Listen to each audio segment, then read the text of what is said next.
I'm doing pretty well right now. I found myself at a very dark place at the end of last year, the start of this year, and it was one of those things, as you mentioned. I listened to a lot of stories, and I find myself really pouring so much into a lot of other people, and it's just what I know. It's what my parents have always done, my aunts, uncles, extended family. And I came to realize just that I wasn't showing myself the same love that I so freely give to others. And my health was deteriorating a bit. Still in the midst of trying to figure out exactly, what's going on with myself. So I mean, I was really laying in the bed in a fetal position for like 8 days, and people reached out to me during the fires and said, I want to volunteer with you. This was before I even knew I wanted to be of service, but that's just what I've come to be known for. And yeah, I'm kind of getting choked up already. One question. But yeah, I came to realize that I really have to show myself the love that I give to other people so freely. And after laying in that fetal position, just wanting that to change, wanting to get back to my normal self, people reaching out, asking what I'm going to do for the fires. I leapt into action, and it actually brought me back to life. And I realized that regardless of what I'm going through, I'm not really happy unless I'm helping others. Whenever things get kind of heavy for me, I tend to isolate. And I think the reason behind that is that I know the weight of other people's issues because I feel them. So when I'm having an issue, I have trouble putting that weight on anybody else. But I know that's probably not the right way to be, especially being that I have so many loved ones and people who want to be there for me, and that actually get kind of angry when they hear that I was going through something and I didn't let them know. So it's not fair, right? Because I know the feeling that I get when I'm able to help somebody, but I'm denying other people of that opportunity to help me. So it's almost like I'm that drug addict who don't want anybody else to get high. And that's foul. That's not right. So I'm blocking my blessings in a sense. And I'm not allowing other people to be the light that they want to be in this world. The pressure that I feel comes from just being given so much throughout my life, but I don't necessarily feel like it's against the grain. The only time that I do feel like there's some sort of pushback is when people block and get in the way of doing things that are good. Like, for instance, I'm working within the prison system, and you would think, there's this population of people who all too often gets forgotten. And you would think that a group coming in there, especially out of their own pocket, wanting to help, would be welcomed with open arms. And that's not always the case. So unfortunately, whenever you're trying to do some sort of good, there's always going to be some sort of evil that's sitting there and blocking it. And sometimes the evil could be the people who you're trying to help, that just don't realize that you're trying to help them, or they don't know how to accept the help. So I don't feel like it's going against the grain. I feel like it's really just a test to see if you really want it or if your intentions are pure. When people see some of the work that I do, it's like, oh, he's so selfless. He's so selfless. But I don't really subscribe to that, because I do feel like there's a selfish aspect of it too, because I get a feeling from it. You know what I'm saying? It's like with any drug. You take a drug, you get a feeling, there's a dopamine hit or something like that. So for me, I just happen to be addicted to something that's positive and that helps other people in the process. So I don't feel like it's completely selfless. But for me, I also feel like I don't overthink a lot of things when it comes to helping, because I realize that sometimes your presence is just enough. So it doesn't have to be perfect. It doesn't have to, look like what you see on TV or on social media or anything like that. Because sometimes people just need to be in your presence and they just need to know that they're loved. So I just try not to overthink it. And I feel like a lot of people tend to overthink things, or think that if they can't do something that's, monumental or, Instagram worthy, then they'd rather not do anything at all. So for me, I like to show people how easy it could be to change somebody's life. I moved to California in 2012 to start a movement called I'm Just Different, which was aimed at inspiring individuality and acceptance of differences. So essentially, it was a social movement where we did everything from throw events to sell merchandise to short documentary films, highlighting different people's realities and ultimately trying to get people to understand that we all want the same things out of life. It just looks different, right? Like, for instance, you might have a kid growing up in the hood who his status symbol might be a pair of Jordans, right? And he's ready to kill somebody over that pair of Jordans that, his mom could barely afford if somebody were to step on him, right? And, you see that on the news and it's like, oh, that's stupid. Somebody would kill over Jordans, right? But then you got somebody in an affluent neighborhood who's ready to kill somebody who tries to steal their Mercedes out of their driveway, right? But that's not stupid. You know what I'm saying? So ultimately, it's a status symbol. They mean the exact same thing to the individuals, but the value on them is numerically is a little bit different. That led me to an opportunity where I got to go speak inside of a prison just about basketball. I also played college basketball, so they were like, you're into charity. Like, would you like to go into this prison and speak about basketball? And so I did. And that led to one of the incarcerated individuals asking if I would be able to bring in a group of volunteers to go play against them. So, having never done it before, but being open to the opportunity, I said, yeah. So a couple months later, me and a friend of mine at the time, we assembled a group of guys to go in, and it was amazing. Ultimately at that time, we weren't allowed to play against them. We could only run them through drills. So we took them through like a collegiate to pro level practice, and then they played games amongst each other. That went so well that eventually we were able to play against them.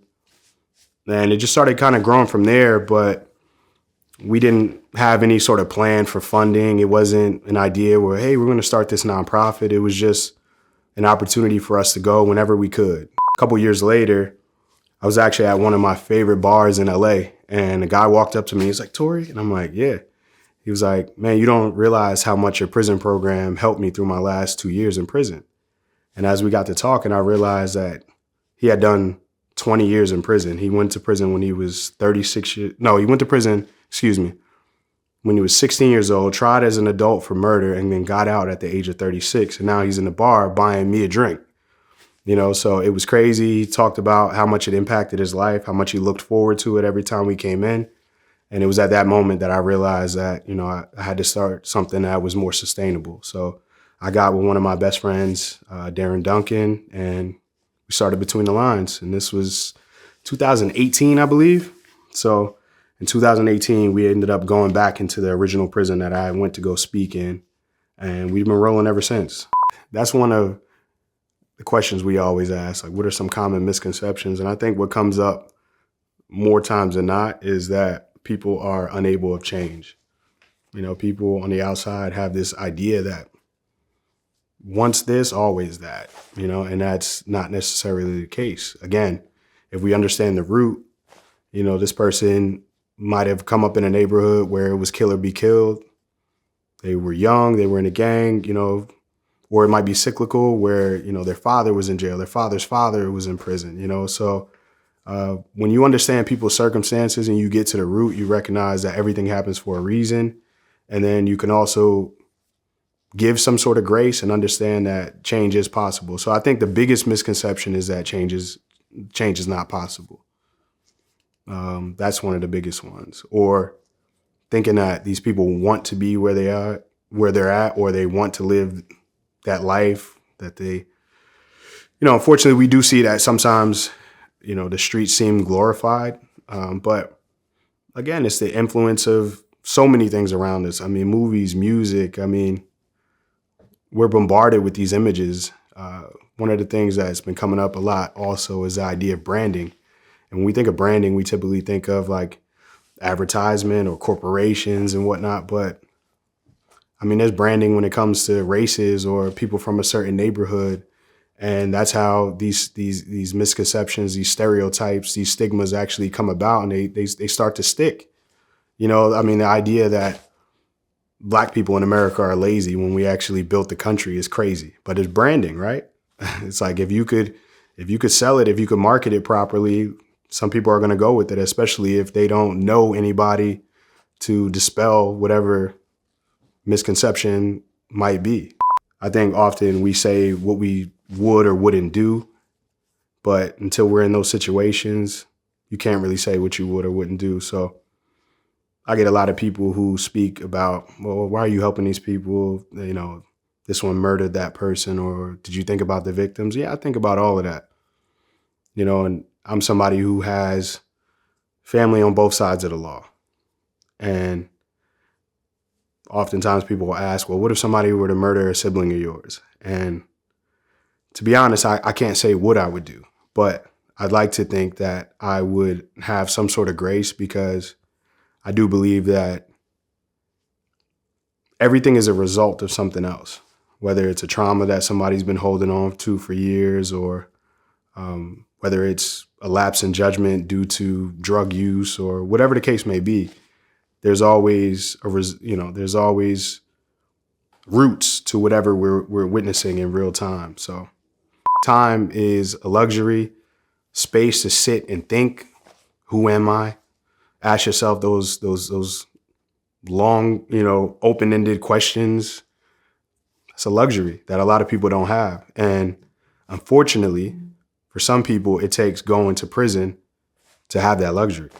And it sounds crazy, but it's real. When you're sitting there in a cell by yourself, you have some time to think. And as you said, some of these people are way more free than people on the outside, because they're actually focusing on self-help. They're actually doing the reading. They don't have the distractions of the real world. They're not worried about paying rent, not to say that they don't have any problems. And I hope nobody thinks that they're in there just doing nothing either, because a lot of them have jobs. A lot of them, are going to school, trying to attain degrees. A lot of them are still supporting people on the outside, although they're making pennies, and they're still worried about the people on the outside. But because of how it's set up, they do have some time and space to be able to think. And a lot of them are, and I've learned so much from the individuals inside. Every time I go in, I say to them all the time is that they give me way more than I could ever give them. We live in this cancel culture where it's so easy to just throw people away, but that's not reality. You can't really do that, because all of us have things that we want nobody else to know about. That we all have skeletons in our closet. We all have things that if anybody else heard, they would probably judge us for, and we'd be embarrassed to know that they know. So I think we need to get back to a society where people have the opportunity to grow. I think what we're doing with this cancel culture is really causing people to hide their true colors. And it's kind of scary. I think it's much more beneficial if we're able to acknowledge that, somebody made a mistake. We're able to hold them accountable within reason, not giving somebody, 1,000 years for an attempted murder when they were 16, but hold them accountable, but also allow them the opportunity to reacclimate back into society after proving that they've redeemed themselves, that they've been properly rehabilitated. And I don't just mean this in the sense of prison. I mean this in every sense of the word. I mean, redemption is something that is very important and is very possible with the proper guidance, Like, just think about, like, who would you be at the, if you had to be the same person that you were at 18, right? So, I mean, growth is a real thing and redemption is possible. Rehabilitation is real if we actually focus on it and we actually allow people the space to grow. I know exactly which video you're speaking of, where we had Bloods, Crips, non-affiliates, elders, and then the youth as well, all in one video. And they were giving a message to the youth, basically telling them that they're fooling y'all outside. Outside, you think that you have to beef with this person because they live around the corner from you and not on your block. But once you come to prison, a lot of them, they're not gangbanging against each other like everybody thinks. They're not, They're not fighting or beefing in that way. They're actually coming together to try to help each other get through the time. So that's definitely an interesting take, and I think that's why the work that we're doing is so very important, because we're getting a perspective directly from the mouths of the people who are living this life at the moment. That day where that brother walked up to me in my favorite bar and told me how much the program had helped him through his last couple of years, that was when I knew that this is something I would do the rest of my life. I mean, it's tatted, you know what I'm saying? Like this is pretty recent. I think I got this like 6 months ago, but this is a forever thing in some capacity. And, you know, maybe I won't have the energy to be on every visit as I am now, but I think that what I'm building, what we're creating, my partner and I, and all the volunteers and creatives that come and pour so much effort, time, and, you know, money into the program, I think this is something that will long outlive me. And, you know, hopefully the only time it stops is when prisons are abolished, you know, and I'm not saying that that's our goal at all. We're not trying to abolish prisons because people need to be reprimanded for their actions, but we're here to shake it up a little bit and really reform some things. So there's never been a moment where I felt like I would quit, and I can't even picture it, to be honest. Man, we were operating, like I said, paying out of our own pocket, and, you know, 200-300 followers on Instagram, and we were still going in for free, like not getting paid at all, still not getting paid. You know what I'm saying? But we were doing this thinking like, man, like, you know, we wish we could get this sponsor, or we wish we could, you know, get in contact with this person. They may be able to help propel us, whatever the case may be. But we kept doing the work, and you keep doing the work. Like you say, you throw enough shit at a wall, something's going to stick. And I feel like that's really what it is, you know. And I think Issa Rae talks about like networking across, you know, back to that word networking, right? But she talks about networking across, and people always thinking that, you know, in order to rise up, I have to align with somebody that's doing better than me or higher than me, and not realizing that it could be people that are sitting right next to you that you really need to link up with, that will help propel you to the top, and you both can rise from that. I don't look at meeting people and connecting with people as networking, because and it's just the negative connotation that kind of comes with the word now, where it seems like people are networking purely with the intention of getting something from somebody. So I think for me, it's really just taking a genuine interest in other people. And it's weird because eventually it might lead to something. But there are people who I've known for 10 years who I'm just finding out what they do. And they're reaching out like, hey, we should do this together. I'm like, I had no idea you even did that. But it's because my connection with them was genuine, whether it was like me meeting them from playing basketball or out at an event. You know, we didn't dive into like, what is it that you do, and how could I be of service to you? How could you be of service to me? Which there's nothing wrong with that, but I feel like it works best when you have a genuine interest in this person as a person and an individual, and not just what their job title is or what it is that they can do for you. I truly feel that I would have never achieved certain things, or I never would have walked into certain rooms or been invited into certain rooms had I not had this humility. So there's a balance to be achieved. You know, I'm sure you see it sometimes where you have people who are, you know, braggadocious, or they're louder about the things that they do, but they're also successful in it, and they don't have any fear about, you know, asking for this, or like, this is how much you're going to have to pay me. And in some ways, you know, I don't know if envy is the word, but in some ways I wish I had a little bit more of that in me. But also I have been in rooms and heard the conversations about those people, or how those people went about achieving whatever it was that they achieved, or asking for whatever they wanted. And I don't want to be talked about in that way either. You know what I'm saying? So at the end of the day, it's just me doing what is right for me. And if something doesn't align with my soul or my spirit, then it's not for me. It's natural to kind of look at the analytics and think about, you know, what'll hit or what won't hit. That's kind of a natural thing in this world of comparison that we live in. But one thing my partner and I stick true to is maintaining the essence of what we're trying to do. And when we're dealing with real lives, we're dealing with people whose, in many cases, whose freedom depends upon us portraying them in a light that they want to be portrayed in.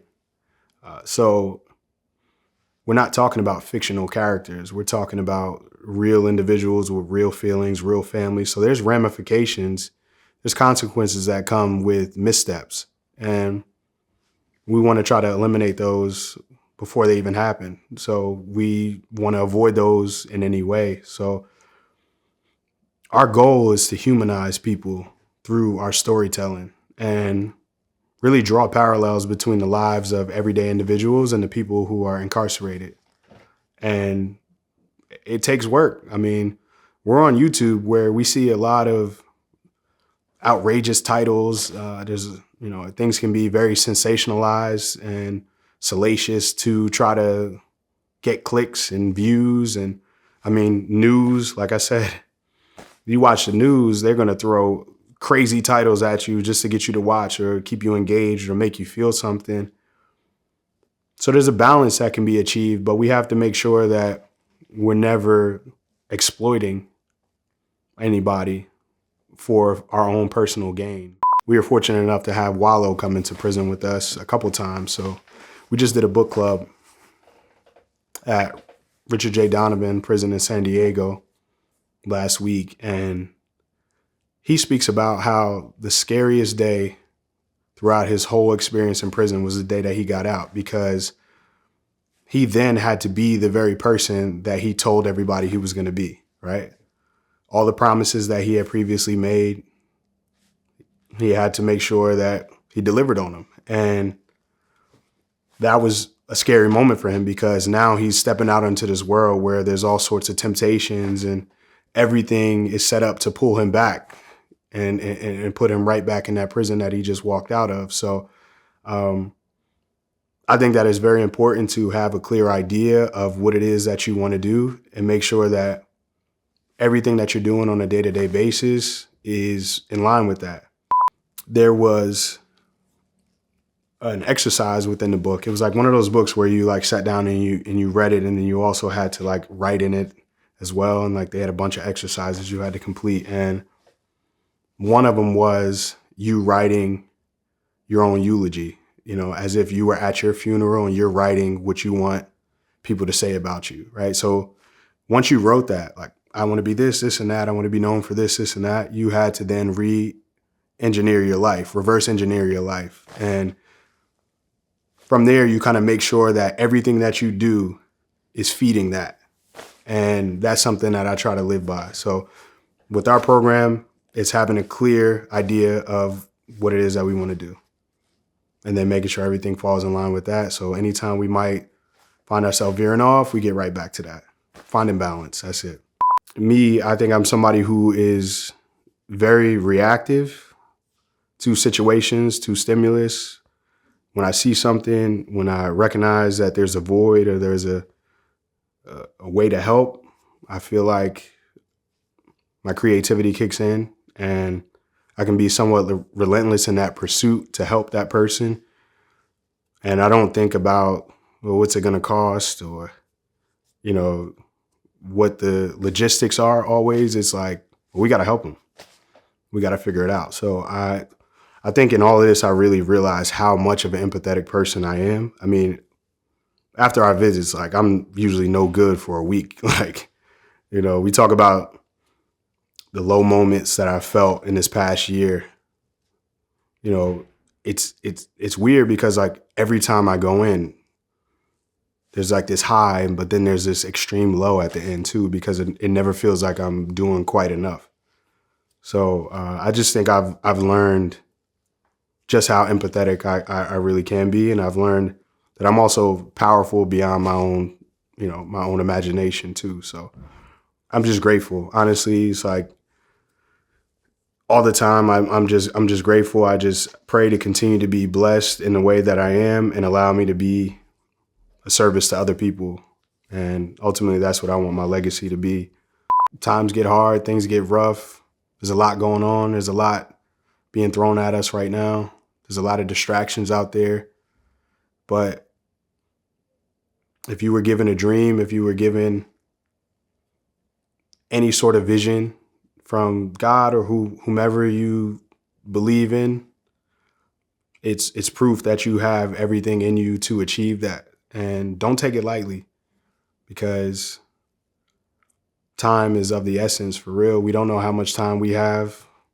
So love on yourself, love on your loved ones, spend time. Don't overthink things. Don't put things off today that you say I'm going to do tomorrow. Just get to it and give grace to other people. Give grace to yourself. Forgive yourself for anything that you feel you might have done in the past, or for whatever that makes you feel like you're unworthy of the love that other people have to give you or that you have to give for yourself. And just keep fighting, and band together, because there's some powers that be that are against us, the majority right now. There's a select few people, and there's some evil out here in the world that is trying to ruin us. And I think it's just very important that we band together and realize that we need each other more than we believe. This world can be so isolating sometimes. Everybody's living their lives through screens, and I think we need to get out and build true community and really get back to a day where we were all somewhat connected, going outside, playing, and creating spaces, whether they be intimate or large spaces, for us to get together and realize that we're not alone. So it's very important. Don't isolate. Come together. Love yourself. Love other people. Give grace.